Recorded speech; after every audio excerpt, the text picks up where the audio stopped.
Good evening, and thanks for honoring us with your presence. Ladies and gentlemen, members of the state, I have two statements to make this evening. And after each statement, I will give a chance for maybe one question or clarification. Because of time, I have another engagement at 6 p.m., so I must leave here before 6. The first address is my exit address at the end of duty as Cabinet Secretary for Interior and National Administration. As you're aware, for the last 2 years, I've been the country's security minister, and I thought I owe the people of Kenya an exit speech so that we can account for the 2 years in which, by the grace of God, we have had the privilege to serve our country in that office. Since the 27th of October, 2022, I have had the immense privilege of serving our country as the Interior Minister. Appointment to this role was not only a humbling symbol of confidence by President William Ruto, but also it thrust me into a most monumental responsibility of providing leadership to and coordinating the organs of our homeland security.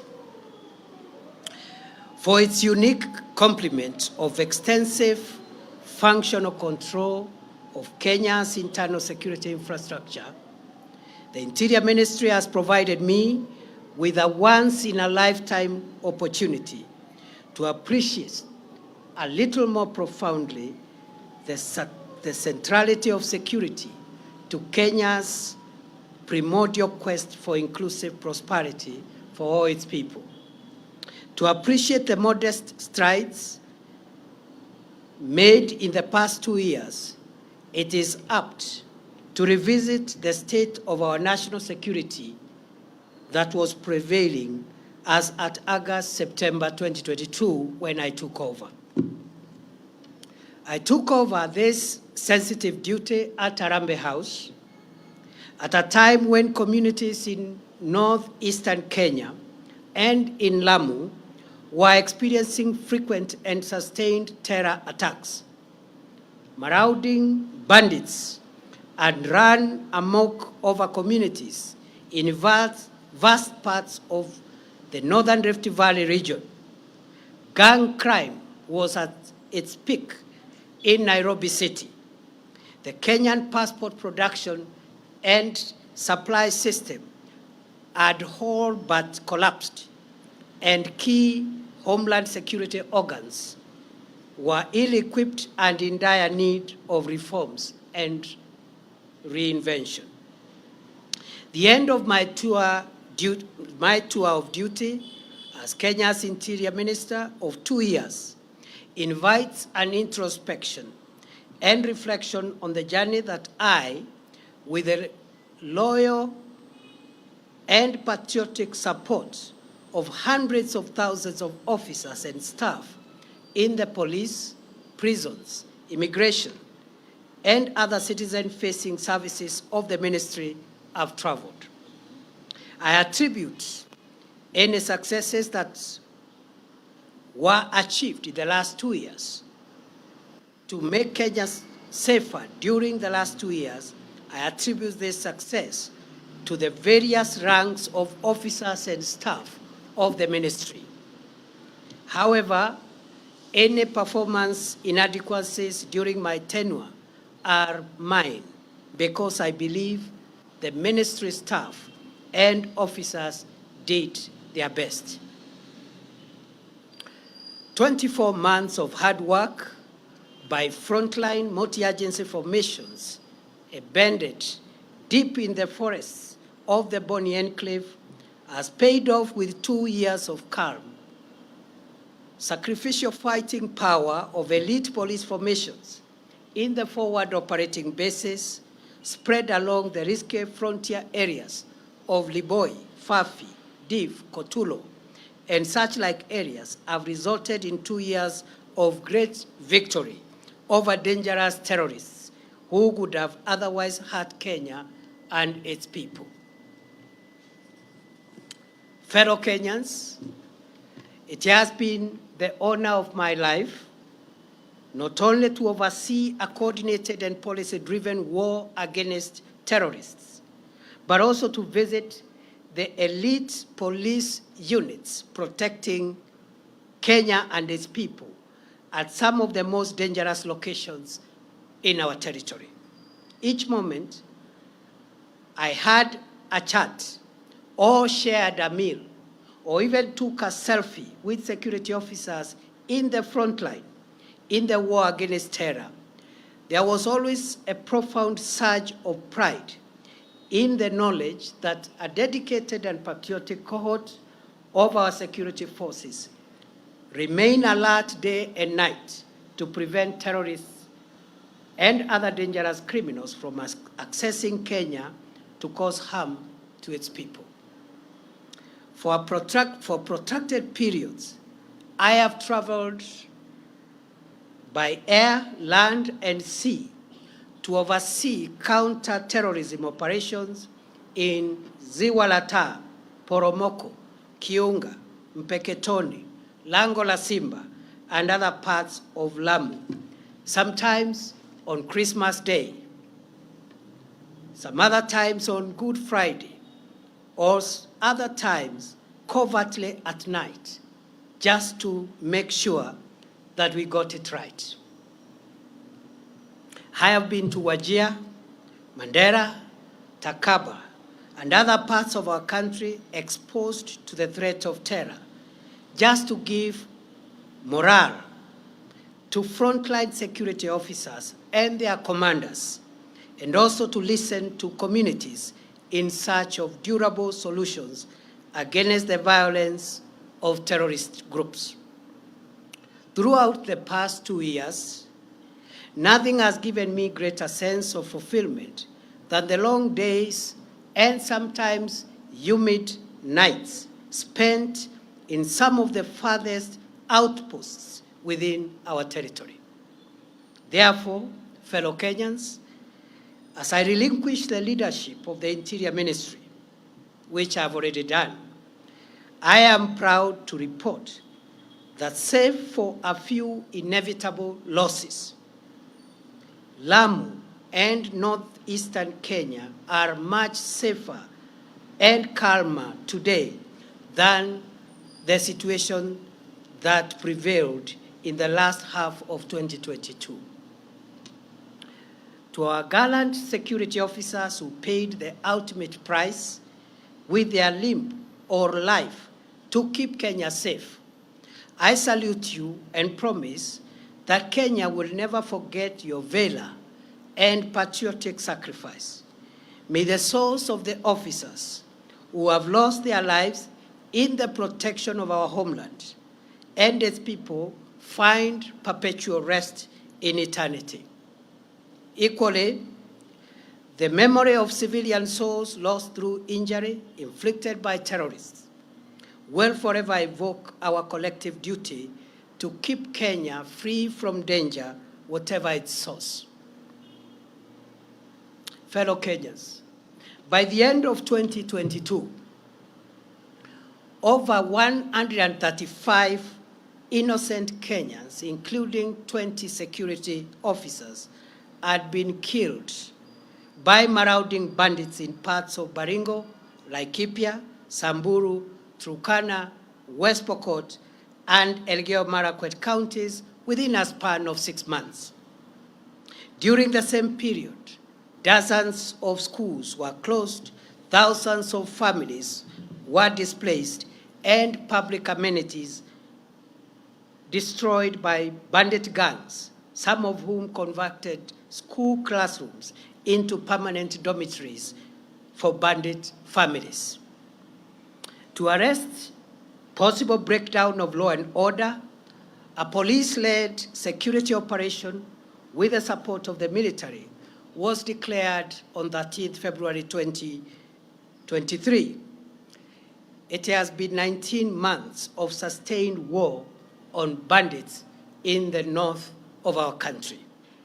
The strategic decision to gazette as disturbed and dangerous remote and difficult terrain, gorges, escarpments, and caves where bandits retreated to hide after attacking, robbing, and killing innocent civilians proved to be the game changer. Heavily armed bandits were flushed out from these areas in forces, and sometimes staging daylight raids were eventually crushed through intelligence-led operations, superior firepower, and efficient operational and tactical outputs that resulted in the neutralization of dangerous bandit commanders and their spiritual influencers. 19 months after President Ruto ordered the most consequential security operation against banditry ever to take place in northern Kenya, the infrastructure that had sustained banditry for over 4 decades has been suppressed and dismantled. Bandit gangs and their enablers have been overpowered and scattered, despite occasional feeble attempts to resuscitate this dangerous crime against the people of Kenya. Scores of schools in Baringo, Samburu, Elgeyo Marakwet, Turkana, West Pokot, and have been reopened. Mokogodo Forest, Sieku Valley, Burat Hills, Korkor, and Arabal Hills, Tandale Valley, Gelecha Valley, Malaso Escarpment, Kurkur, Pura, and other previous bandit hideouts are today pacified. As I relinquish the reins at the Interior Ministry, I am grateful to God, to the commanders and officers of various security agencies, and to the communities for their help as we look forward to sustaining the prevailing peace in these previously bandit-infested areas of our country. I will forever cherish the useful input of communities profoundly represented by the Under the Tree conversations I had with elders and residents at the foot of Arabal Hills in Baringo, the Kolowa Bridge at the intersection of Baringo and Elgeyo Marakwet counties, and in Lokori and Nadapal in Turkana County. I desire to live to see these parts of our country completely free from the terror of bandits and opened up for socio-economic development as Kenya marches into the future. The strides that we have made in the fight against terrorism, banditry, and other organized crimes received a shot in the arm from the Police Equipment Modernization Program, which was initiated in early 2023, following the orders of President Ruto, to modernize the operational and tactical equipment of our security agencies. The 37 billion shilling 5-year program is underway, with 7.6 billion shillings already spent to acquire armored personnel carriers, mine-resistant, ambush-protected vehicles, personal protection equipment for the police, as well as sophisticated weaponry to provide enough firepower to protect our nation. Fellow Kenyans, by September 2022, our country's infrastructure for the production and supply of Kenyan passports had completely collapsed owing to the breakdown of printing equipment, huge supplier debts, and chronic corruption cartels that took advantage of the situation to extort money from desperate applicants. After many months of reorganizing and financing arrangements, as well as personnel deployment at the Immigration Department, I am proud to report that as I leave the ministry, the government has been able to acquire modern printers and all the pending supplier debts have been paid. The passport production and delivery waiting period has been reduced from more than 12 months in 2022 to 7 days at present.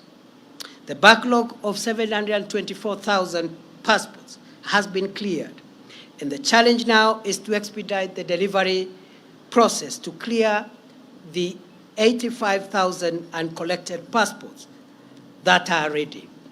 As I leave the reins of the ministry, I am proud to report that the corruption cartels of staff and members of the public that used to harass passport applicants have been dismantled, and 17 ringleaders, including immigration officers, are facing ongoing criminal prosecution.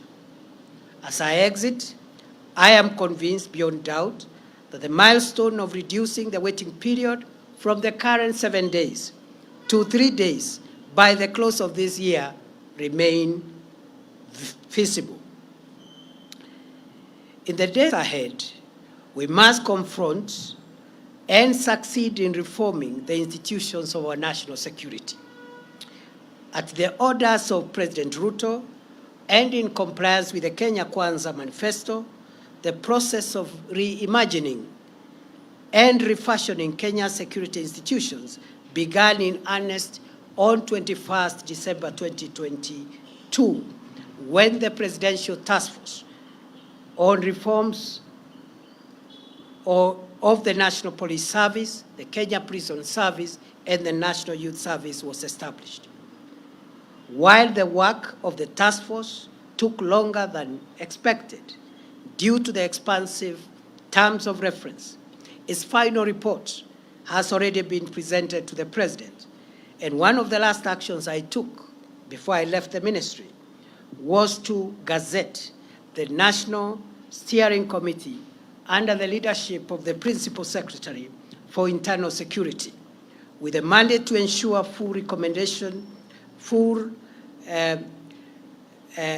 realization and implementation of the groundbreaking proposals for reforming our police, prisons, and youth services to align them with the dictates of our progressive 2010 Constitution and the vision of underwriting the national ideal of securing Kenya from long-term internal and external security threats. Fellow Kenyans, throughout my tenure in office, I have benefited from direct support and encouragement of President Ruto. I thank him for giving me the privilege to serve my country as the Interior Minister for an uninterrupted 2 years. I am most grateful to the principal secretaries and officers of all ranks within the State Departments and other agencies that fall under the Ministry of Interior for great teamwork, support, and encouragement. To our security officers, especially those assigned the sensitive duty of protecting the country from terror, banditry, and other organized crimes, I salute you all for your selfless and patriotic service to our country. I send warm greetings and best wishes to all officers, especially those in far-flung forward operating bases, our officers in the multinational security support mission in Haiti, as well as the ranks of the National Government Administration Officer System, the NGAO system, with whom I have developed close and cordial working relationships during the past 2 years. I pray that my successor will build on the gains we made and will succeed to roll back the emerging reports of mysterious disappearances, abductions, and femicide. Goodbye, and God bless Kenya and protect our dear country, our homeland, the Republic of Kenya. May we remain one nation of one people, united by our emblems, the map, the flag, and the national anthem of Kenya. Thank you.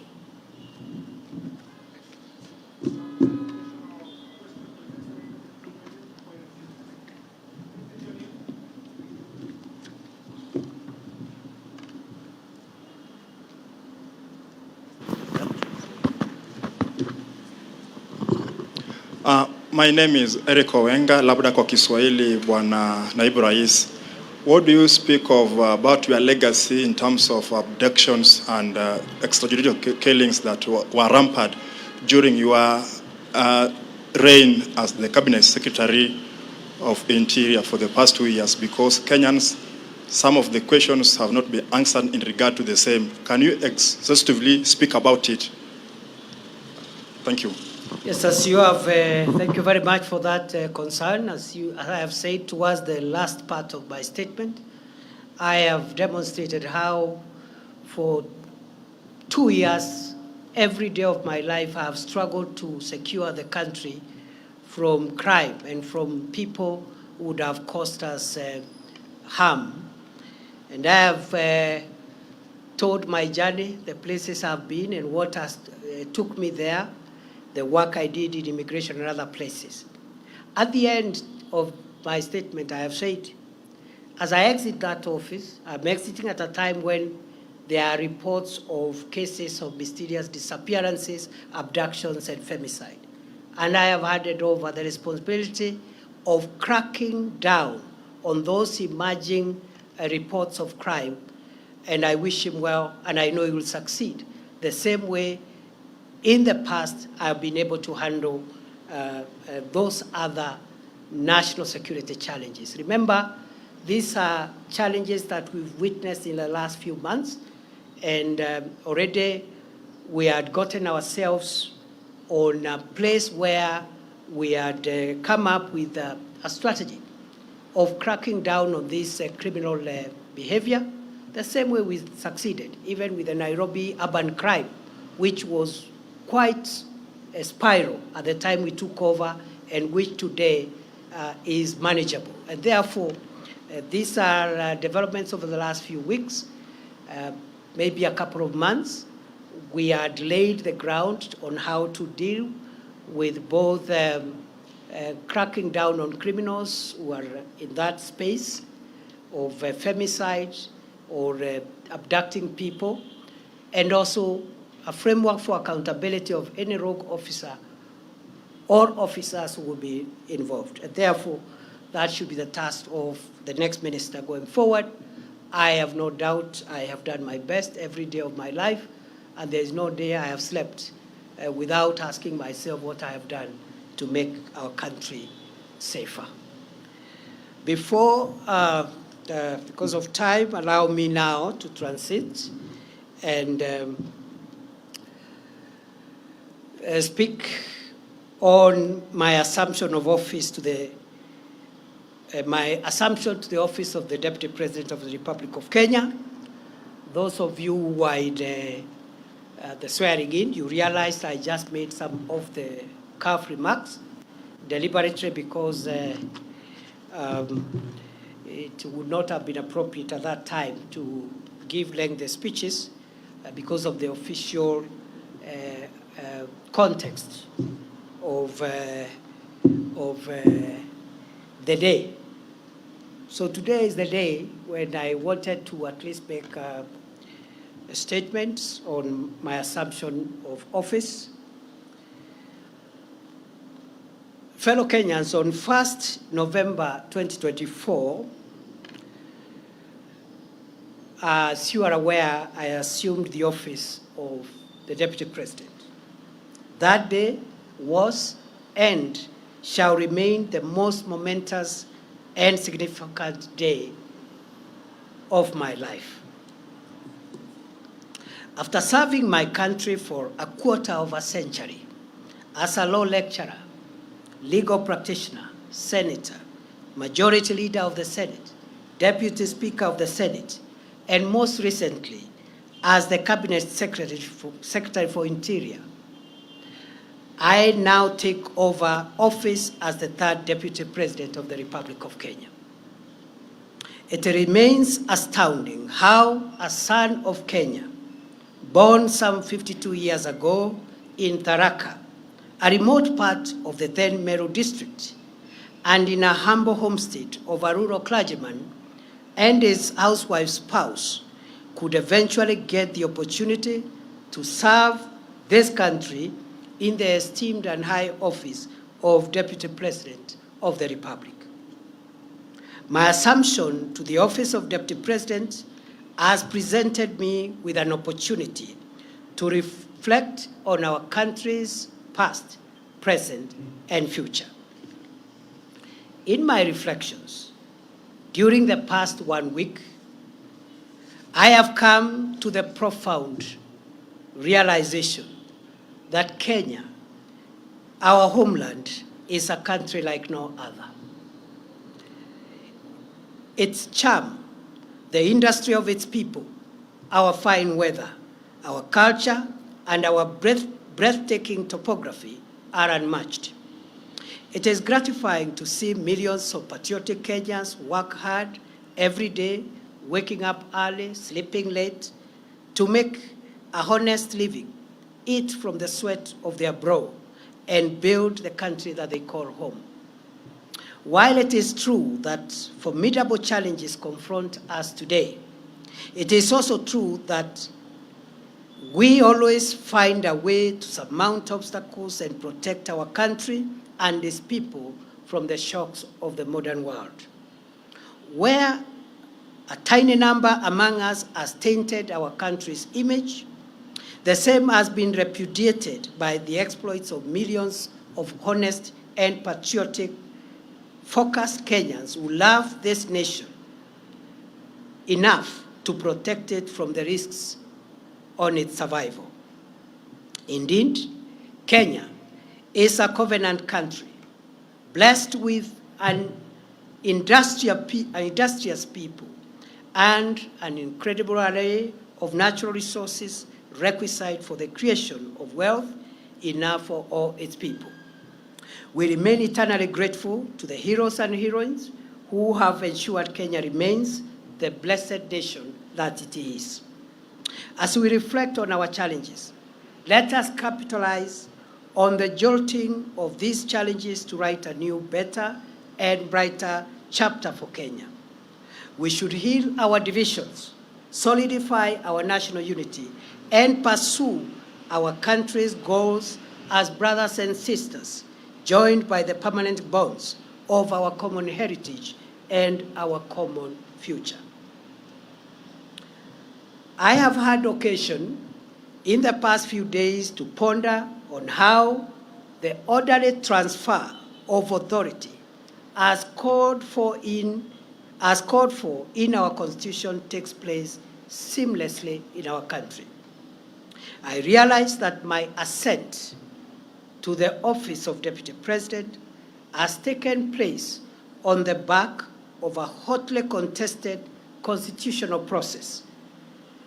For weeks, the country was glued to parliamentary and judicial events whose completion is a testament, or was a testament, to our country's democratic credentials and the integrity of our constitutional institutions. I am humbled to be of service to this country as its Deputy President, and to formally take the reins to support and assist President William Ruto and the team he leads towards the realization of his vision to deliver the transformation of Kenya. It is an honor to serve my country at such a time as this, when Kenya is moving forward and upwards to the heights that our forefathers envisaged when they fought for the establishment of our republic. The founders of our nation and those who fought to make us a free people triumphed over the oppressive chains of colonialism, not only because they worked hard for it, but because they remained united. Today, as in the past, the quest for national unity is undeniably the most profound aspiration animating our national conversation. Why? Because we are coming from a rough patch where we had been enthralled in a rather unfortunate conversation about distinction, difference, and division. At a time when the country desperately requires a rallying call to pull together to steer our nation to greatness during these challenging times. Kotalel Somai, Dedan Kimathi, Mekatilile Wamenza, and later Jomo Kenyatta, Ronan Gala, Oginga Odinga, Masinde Muliro, and many others worked hard to set free the whole of Kenya, not parts of Kenya where they were born or raised. We learned from these gallant sons and daughters of Kenya that for us to defend our freedom, sovereignty, territorial integrity, and economic transformation, for us to overcome inequality, poverty, and the need in our midst, we must harness and aggregate the collective daily struggles of ordinary Kenyans for our common good. For the aspiration of forging a united Kenya to materialize, we must accept each other, recognize our equality, accept that diversity and difference among us are for building rather than destroying us. A united nation is better equipped to deal with the challenges and overcome the obstacles we face in an increasingly complex, unpredictable, and insecure world. Kenya's viability is guaranteed only if its diverse components and segments converge in pursuit of common ideals, notwithstanding our linguistic, ethnic, religious, or political orientations. As I assume the functions of the esteemed office of the Deputy President of Kenya, I pledge to support and assist President Ruto to canvass, defend, and accelerate national unity, but also to canvass, defend, and accelerate the implementation of the bottom-up economic transformation agenda on which his administration was elected 2 years ago. I will work with my colleagues in the cabinet, as I have done in my previous role during the past 2 years, as we look forward to opening a new chapter in our collective effort to deliver the economic transformation and empowerment of the people of Kenya to realize better standards of living. The government has made significant strides towards the transformation of our food security situation, health, education, as well as stabilizing spikes on prices of essential household commodities since September 2022. The government's resolve to introduce a higher education funding model that is student-centered and to roll out universal health, affordable housing, and other initiatives require constant communication for public buy-in, input, and feedback in the spirit of a people-centered delivery of our country's development agenda. I have no doubt whatsoever that well-crafted public-private partnership projects are essential for the realization of strategic public sector infrastructure development projects and will cushion our country from incurring unsustainable debt for financing our country's development needs. As we pursue Kenya's economic transformation and strengthen the bonds of our national unity, now is the time to ask every citizen to introspect on their contribution towards the actualization of the Kenya we all want to live in.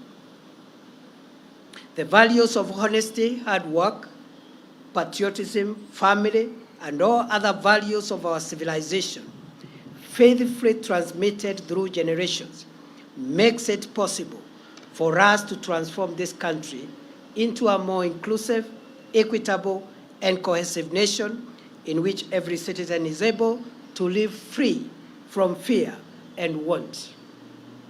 A Kenya where every citizen has a realistic opportunity to attain good health, wealth, and safety. Our ambitious ideal for a new Kenya will be actualized by sacrifice, hard work, pulling together, eschewing the blame game, and loving Kenya more than our subnational affiliations. It is possible to converge our diverse subnational interest into broad collective national interest as the surest way of realizing Kenya's viability as a solid, respected, competitive, devolved, modern, democratic, plural society able to assert itself in the world for centuries to come. Only a country of opportunity that Kenya is can cause the little village of Irunduni, tucked in the outskirts of the unassuming hamlet of Mukodhima in semi-arid Tharaka, to produce the country's deputy president. I grew up in a competitive environment, learned to manage scarce resources in a large family of 9 siblings, raised by peasant parents, and introduced to the values of respect for others and respect for authority, the love for God, and the love for country, considering other people's needs before my own needs. These values would later be firmed up through my education journey in the schools and the universities I would attend later in life. That it has been possible for me to come this far confirms that in this country, there is no reason anymore why a child born in Moyale, Loitoktok, Nyahururu, Lodwar, Nyansiongo, Malindi, Ugenya, Kadhonzweni, Elwak, Kimilili, Lungalunga, Marara, or anywhere else within this great country cannot aspire to rise to any office. I am truly blessed to be a son of Kenya. May God bless and protect our dear country, our homeland, the Republic of Kenya. May we remain one nation of one people, united by our emblems, the map, the flag, and the national anthem of Kenya. Thank you and God bless you.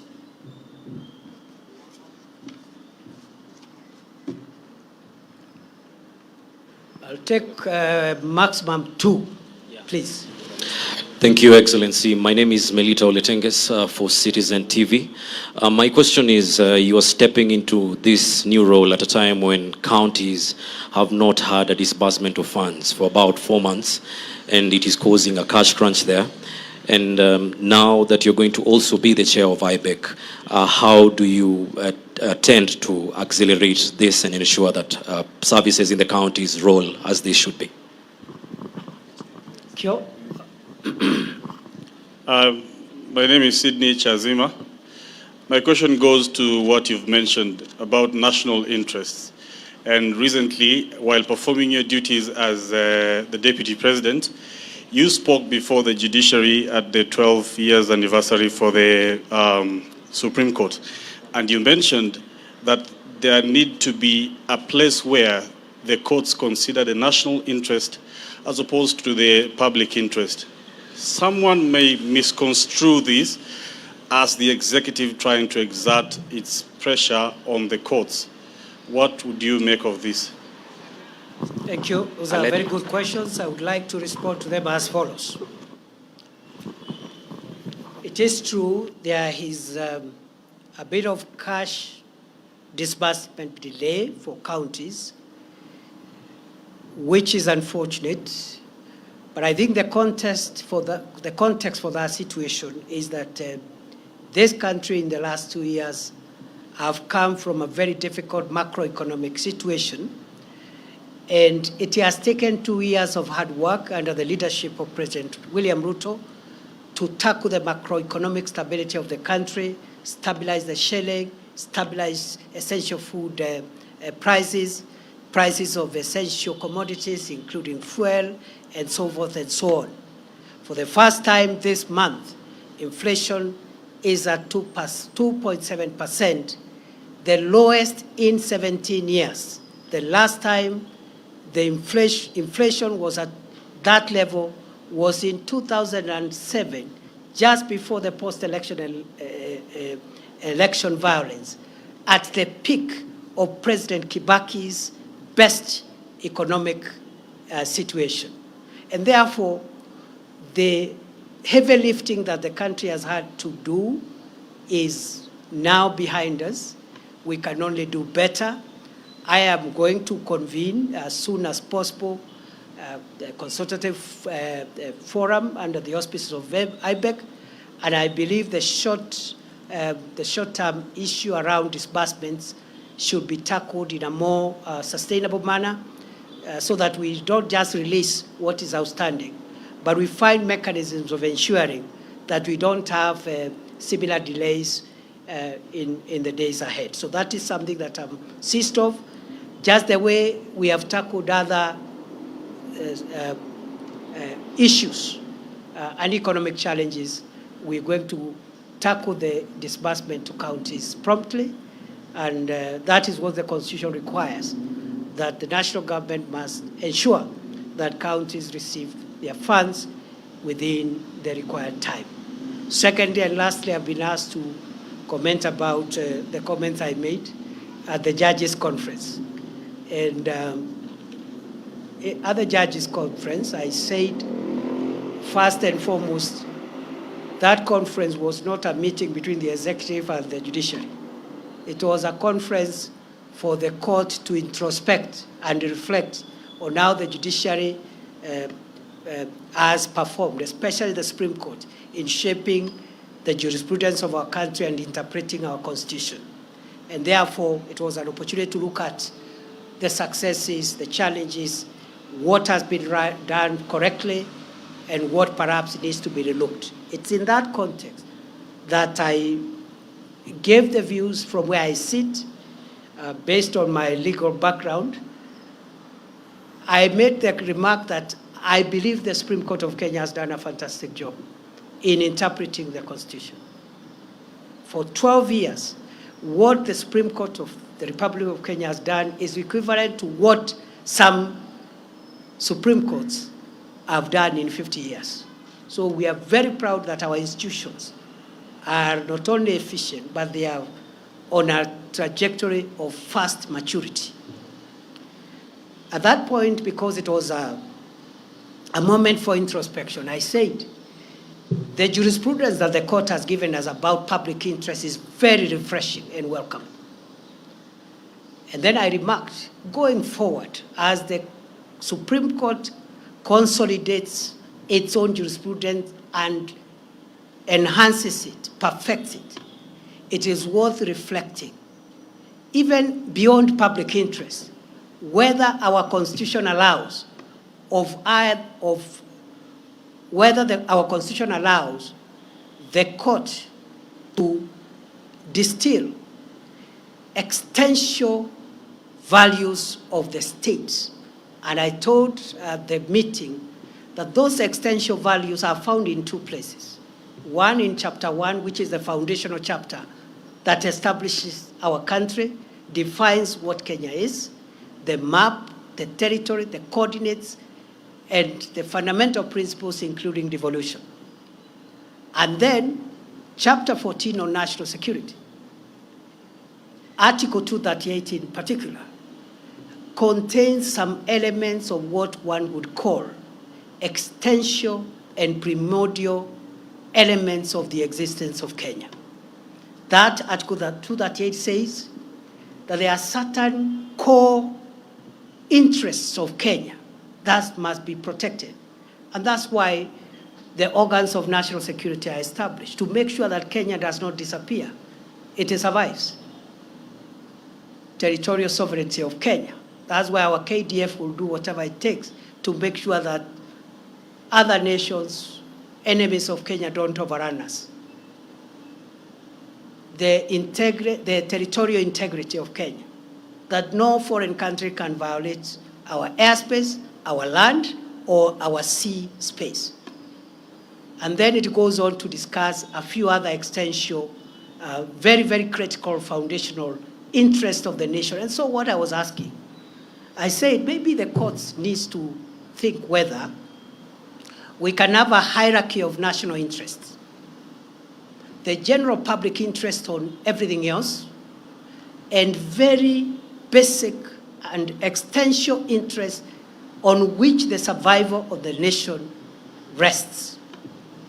Because, for example, when we have had, for example, challenges in allowing the people of Kenya to exercise their rights, which are protected in the Constitution, we have seen, for example, that that right, for example, need also to be balanced in the need to protect the country and constitutional institutions.